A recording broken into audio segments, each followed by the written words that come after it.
Hello dear students. तो क्या हाल है आप सभी का। उम्मीद है कि आप सभी बढ़िया होंगे, शानदार जानदार जबरदस्त होंगे, घरों पर एंजॉय कर रहे होंगे। जैसे कि आप सभी ने थंबनेल पर देखा कि क्या यही हिंदी का पेपर आपके 24 फरवरी को बोर्ड एग्जाम में पूछा जाएगा। तो बिल्कुल आप सही वीडियो में आए हैं और मैं आपको बताऊंगा इस वीडियो में कि ये जो पेपर है आपका 24 फरवरी को आएगा या नहीं आएगा। इसके पहले आप इस पेपर को कंप्लीट देख लीजिए। देखिए इस पर लिखा हुआ है मॉडल प्रश्न पत्र सत्र 24-25 और कक्षा 10th और हिंदी का ये आपके सामने पेपर दिखा रहा हूँ।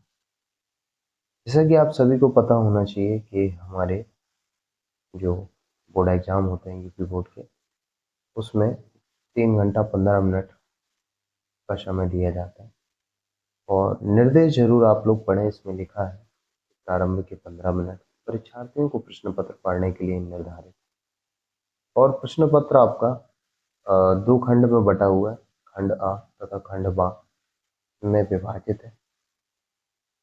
थर्ड नंबर में कह रहा प्रश्न पत्र के खंड आ में बहुविकल्पी प्रश्न, जिनमें सही विकल्प का चयन ओएमआर शीट पर नीले अथवा काले, या तो नीला यूज कर लेंगे या तो काले बॉल पॉइंट पेन से सही विकल्प वाले गोले को पूर्ण रूप से काला कर।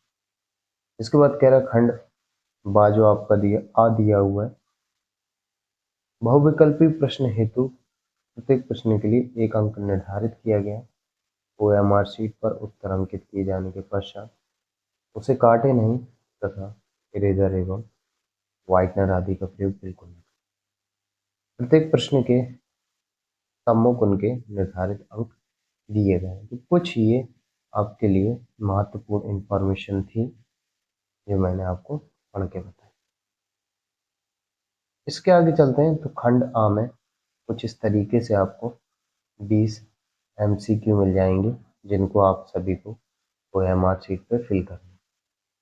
ठीक है, आपने जो ओएमआर शीट दी रही होगी उसमें बड़े ही सावधानी पूर्वक आपको आंसर फिल करने, और ओएमआर शीट में आपको बिल्कुल भी व्हाइटनर वगैरह का यूज तो नहीं करना। अब खंड बा जो दिया है वर्णात्मक प्रश्न दिए है। इसमें सबसे पहला जो आपका प्रश्न आएगा, इसमें कह रहा है निम्नलिखित गद्यांश पर आधारित 3 प्रश्नों का उत्तर दीजिए। ठीक है, या तो आप पहले वाला चूज कर लें या अथवा के बाद वाला चूज कर लें। इन दोनों में से किसी एक का ही उत्तर दें। अनावश्यक दोनों को उत्तर देने पे आपको कोई एक्स्ट्रा मार्क्स मिलेगा नहीं। 2 नंबर में भी ऐसे ही कह रहा है पद्यांश पर आधारित 3 प्रश्नों के उत्तर दीजिए। इसमें भी 2 पार्टों में बटा हुआ है। या तो आप अथवा के पहले वाले के उत्तर दें या अथवा के बाद वालों का उत्तर दें। ठीक है, इनमें से कोई एक चूज करना। इसके बाद तीसरे नंबर में कह रहा है संस्कृत गद्यांश जो दिया हुआ है मैं किसी एक का संदर्भ सहित अनुवाद करना है। या तो ऊपर वाले का कर ले या अथवा के बाद नीचे वाला कर लेंगे। ठीक है,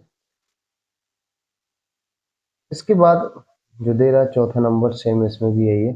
दिए गए संस्कृत पदांश में से किसी एक का संदर्भ सहित हिंदी में अनुवाद करना है। या तो ये वाला कर लें या तो नीचे वाला कर लें। इसके बाद आपका अपने पठित खंड काव्य के आधार पर निम्नलिखित प्रश्नों के में से किसी एक को उत्तर देना है। मुक्तिद्वीप चरित्र चित्रण वाला आपके हर जिले में अलग अलग आता है। फिलहाल मैं ये जो वीडियो बना रहा हूँ करंट में मैं महोबा जिले में रहता हूँ। तो महोबा जिले में जो बच्चों के लिए है वो है कर्ण खंड का।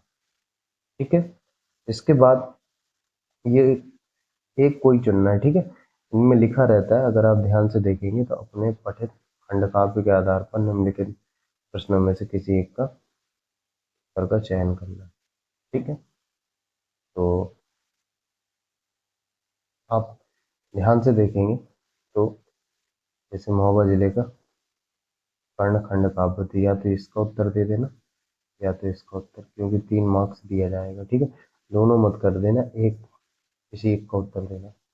इसके बाद छठवें के काम में कह रहा है दिए गए लेखकों में से किसी एक का जीवन परिचय लिखते हुए उनकी प्रमुख रचना का उल्लेख करना। तो ये आपको 3 देखने को मिल जाएंगे। वैसे भी आप अगर अपनी हिंदी के शुरुआत के 3-3 पार्ट को स्टडी कर लें गद्य पद्य के, तो जीवन परिचय आपकी इजीली आपके उसी से हंस ही जाते हैं। ठीक है। इसके बाद जैसे देखेंगे इसमें भी खा नंबर में दिएगा कवियों में से किसी एक का जीवन परिचय देते हुए एक प्रमुख रचना का उल्लेख कीजिए। ठीक है। इसके बाद 7वें नंबर में कह रहा है कि अपनी पाठ्य पुस्तक में से कंठस्थ कोई एक श्लोक लिखिए जो प्रश्न पत्र में ना हो। ठीक है, ध्यान देना, प्रश्न पत्र में ना हो वही श्लोक लिखें। 8वें नंबर में जैसे कि कह रहा है निम्नलिखित में से 2 प्रश्नों के उत्तर संस्कृत में दीजिए। ठीक है, 4 है, 2 चुनना है। और ये रहा 9वां नंबर, निम्नलिखित में से किसी एक विषय पर निबंध लिखिए। निबंध किस तरीके से लिखा जाता है उसकी डिस्क्रिप्शन में आपको लिंक मैं डिस्क्रिप्शन पे दे दूंगा। ठीक है, उस लिंक पे क्लिक करके आप निबंध किस तरीके से लिखा जाए एकदम सही तरीके से, वो मैंने आपको पहले से बता रखा है मेरे चैनल। वीडियो को ज़रूर देखें। और ये कह रहा है कि अपनी विशेष रुचियों का उल्लेख करते हुए अपने मित्रों को एक पत्र लिखिए, 2 में से कोई चूज। इसके बाद आप सभी के लिए एक विशेष इम्पोर्टेंट बात है कि अगर आप ये वीडियो देख रहे हैं तो आप सभी के लिए क्लास 10th का एक क्रैश कोर्स प्लान मैंने चलाया था। इसका मैथ का।